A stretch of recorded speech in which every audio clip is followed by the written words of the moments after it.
بچے کی پیدائش کے بعد جو مشورہ ماں باپ کو ہر شخص، ہر گھر کا فرد یا محلے کے لوگ یا جو بھی بچے کو دیکھنے آئے سب سے بڑا مشورہ یہ دیتے ہیں کہ اس بچے کا سر کیسے آپ نے بنانا ہے۔ تو جو بھی آپ کو شخص ملے گا وہ مختلف مشورہ دے گا۔ کچھ لوگ کہیں گے کہ سر اور ماتھے کو بنانے کے لیے سر کو زور زور سے دبائیں تاکہ اس کی شیپ اچھی ہو۔ کچھ لوگ یہ کہیں گے کہ سر کے پیچھے آپ ایک پلیٹ رکھیں اور پلیٹ کے اندر بچے کا سر رکھیں۔ کچھ لوگ یہ کہیں گے کہ آپ ریت یا بجری کا تکیا لیں اور اس کے اوپر بچے کا سر رکھیں، اور کچھ لوگ یہ کہیں گے کہ سر کو زور سے باندھ لیں تاکہ سر کی شیپ گول ہو جائے، اور کچھ لوگ یہ بھی کہیں گے کہ سر کو آپ نے کیپ بالکل نہیں پہنانی تاکہ سر کو سانس آ سکے اور اس کی نشو و نما اچھی ہو سکے۔ میرا نام ہے ڈاکٹر رضوان گور۔ آئیے آج ہم بات کرتے ہیں کہ ہم نے بچے کی سر کی شیپ کیسے بنانی ہے، کیا ہم صحیح کام کر رہے ہیں، کیا ہم غلط کر رہے ہیں۔ بچے میں اگر آپ دیکھیں تو بچے کے سر کی جو ہڈیاں ہوتی ہیں پیدائش کے بعد وہ الگ الگ ہوتی ہیں، پیسز میں ہوتی ہیں، اور اس کی وجہ یہ ہوتی ہے کہ بچے کا جو دماغ ہے وہ چھوٹا سا ہوتا ہے، اس کا ہیڈ سرکمفرنس پیدائش پہ تقریباً 34-35 سینٹی میٹر ہوتا ہے،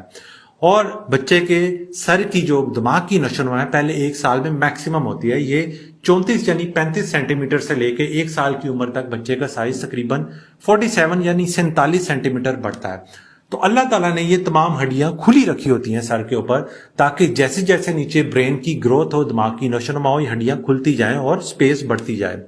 اگر کسی بچے کی یہ ہڈیاں آپس میں ملی ہوں پیدائش کے وقت، یعنی ان میں سپیس جگہ نہ ہو، یعنی اس میں جو سافٹ سپاٹ ہے وہ بھی نہ ہو، تو ایک بیماری ہوتی ہے جس کو مائکروسیفلی کہتے ہیں۔ اکثر آپ نے بڑے لوگ دیکھے ہوں گے جن کے سر چھوٹے چھوٹے ہوتے ہیں، اور اس کی وجہ یہ ہوتی ہے کہ ان کے سر کی ہڈیاں الگ الگ نہیں ہوتی، یا پھر ان کے دماغ کا سائز ہی پیدائشی طور پر چھوٹا ہوتا ہے۔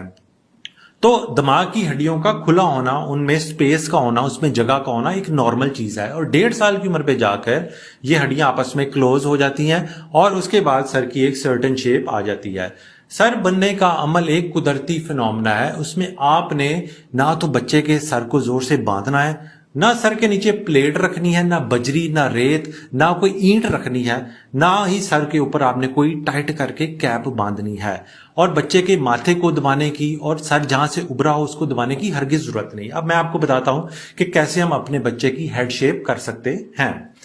ہیڈ شیپنگ کے لیے کوشش کریں بچے کو دائیں اور بائیں کروٹ بھی لٹائیں تاکہ سر کے تمام ایریاز پہ ایکول پریشر پڑے اور ایک سرٹن شیپ آ سکے۔ کوشش کریں بچہ جیسے ہی 3 ماہ کا ہو تو اس کو جاگتی ہوئی حالت میں، یعنی اویک سٹیٹ میں، اس کو ٹمی ٹائم، یعنی اس کا پیٹ نیچے کی طرف ہو اور کمر اوپر کی طرف، لیکن بچہ جاگ رہا ہو۔ آپ کی سپرویژن میں آپ نے یہ بچے کو اس طرح ٹمی ٹائم کرانا ہے۔ ٹمی ٹائم سے یہ ہوتا ہے کہ بچے اپنا سر اٹھانے کی کوشش کرتے ہیں، ان کے گردن کے پٹھے، ان کے شولڈر کے پٹھے مضبوط ہوتے ہیں۔ بچے کو لٹانے کے علاوہ کوشش کریں اٹھائیں بھی، تاکہ آپ جب اس کو کڈل کریں گے، اٹھائیں گے، اس سے بھی ہیڈ شیپنگ بہتر ہوگی، ایک خاص ایریا پہ پریشر ہرگز نہیں رہے گا۔ بچے کو جب آپ نے لٹانا ہے تو کوشش کریں جو اس کا میٹریس نیچے فوم ہو وہ فرم سرفیس ہو، نہ بہت سخت ہو نہ بہت نرم ہو، اور یہ پلیٹس، بجری، سیمنٹ، یہ تمام چیزیں بالکل استعمال نہ کریں۔ بچے کے سر پہ اگر بہت زیادہ پریشر پڑے گا تو یہ چیز یاد رکھیں کہ ہڈیوں کے نیچے دماغ ہوتا ہے، اگر دماغ پہ آپ پریشر بہت زیادہ ڈالیں گے تو نقصان دہ ہو سکتا ہے۔ اسی طرح اگر آپ سر کو بہت زور سے دبائیں گے تو نیچے دماغ کو نقصان ہو سکتا ہے، سر کو بہت زیادہ زور سے باندھیں گے تو نیچے دماغی نشو و نما متاثر ہو سکتی ہے، جو کہ ساری عمر بچے کو مسئلہ کر سکتی ہے۔ اگر پھر بھی آپ کو اپنے بچے کے سر کی شیپ کے بارے میں بہت کنسرن ہے تو اپنے ڈاکٹر سے ضرور رجوع کریں۔ ہو سکتا ہے وہ شیپ آپ کے نزدیک نارمل نہ ہو، ڈاکٹر کہے نارمل ہے، اور ہو سکتا ہے ڈاکٹر کہے کہ اس کے لیے کچھ انٹروینشن یا کچھ ٹیسٹ کروانے کی ضرورت ہے۔ کبھی بھی لوگوں کے کہنے پہ اپنے بچے کے سر کی شیپ پر تجربات مت کریں۔ جتنی چیزیں میں نے آپ کو شروع میں بتائی ہیں جو کہ بچوں کے ساتھ کی جاتی ہیں، ان کا کوئی بھی سائنٹیفک ایویڈنس، کوئی ایسا شواہد نہیں ہے کہ ہم اس کو ریکمینڈ کر سکیں آپ کے بچے کی ہیڈ شیپنگ کے لیے۔ امید ہے یہ معلومات آپ کے لیے کارآمد ہوں گی۔ اپنا اور اپنے بچوں کا بہت بہت خیال رکھیں، بھائی کو دعاؤں میں یاد رکھیں۔ اللہ حافظ۔